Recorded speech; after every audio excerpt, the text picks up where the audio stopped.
Hello दोस्तों, welcome to my channel Hometech group builders and developer. दोस्तों, आज के वीडियो में मैं आपको ये बताऊंगा कि 7/12 दस्तावेज क्या होता है। तो इस वीडियो को लास्ट तक देखिए। गारंटी बोलता हूँ, अगर आप इस वीडियो को लास्ट तक देखोगे ना तो 7/12 दस्तावेज के बारे में पूरी की पूरी जानकारी आपको मिल जाएगी।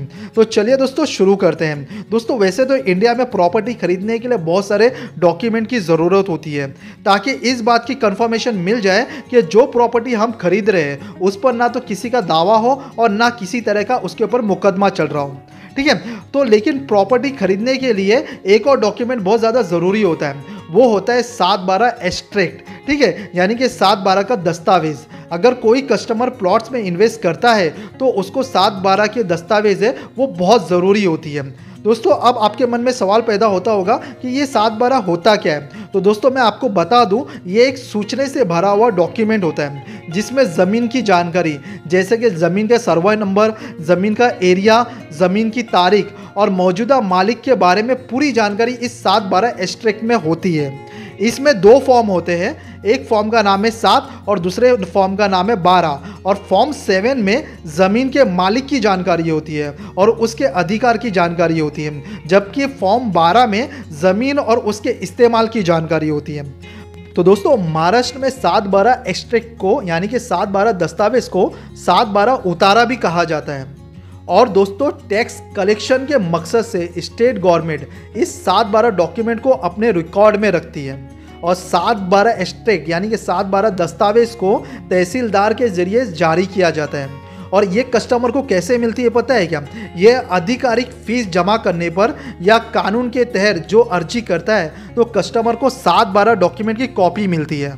तो दोस्तों, अभी ये सारी चीज़ें सुनने के बाद अब आपके मन में ये सवाल पैदा होता होगा कि प्रॉपर्टी या प्लॉट लेने के लिए ये 7/12 क्यों ज़रूरी होता है। तो दोस्तों, इसका जवाब ये है कि प्लॉट के कानून के दर्जे के लिए 7/12 एक बहुत ही अहम डॉक्यूमेंट होता है। किसी भी ज़मीन की पूरी जानकारी निकालने के लिए इसका इस्तेमाल किया जाता है, जैसे कि पुराने झगड़े या उस ज़मीन के ऊपर कोई मुकदमा तो नहीं चल रहा है, ज़मीन के मालिकाना हक या कानूनी दर्जे को प्रभावित तो नहीं कर रहा है। इन सब की जानकारी 7/12 डॉक्यूमेंट में आपको मिल जाएगी।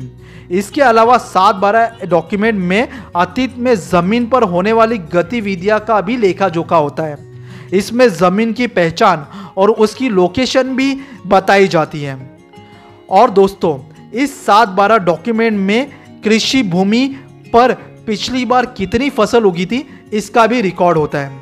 तो इसलिए कोई भी ओपन प्लॉट्स खरीदते हो या कोई भी प्लॉट्स खरीदते हो तो 7/12 का जो डॉक्यूमेंट होता है वो ज़रूरी होता है। तो दोस्तों, ओपन प्लॉट से याद आया, अगर आपको नवी मुंबई इंटरनेशनल एयरपोर्ट के पास ओपन प्लॉट की रिक्वायरमेंट है तो दोस्तों डिस्क्रिप्शन में दिए हुए नंबर पर ज़रूर कॉल कीजिए। और नंबर आपको स्क्रीन के ऊपर भी दिखता होगा, तो इस नंबर पर आप एक बार ज़रूर कॉल कीजिए। और मुझे उम्मीद है कि आपको ये वीडियो देखने के बाद 7/12 की जो कन्फ्यूज़न है वो पूरी तरीके से दूर हो गई होगी। तो दूर हो गई होगी तो hometech group builders and developer को सबसे पहले लाइक, शेयर एंड सब्सक्राइब जरूर कीजिए, ताकि ऐसे ही इंफॉर्मेशन आपको मैं देता रहूं।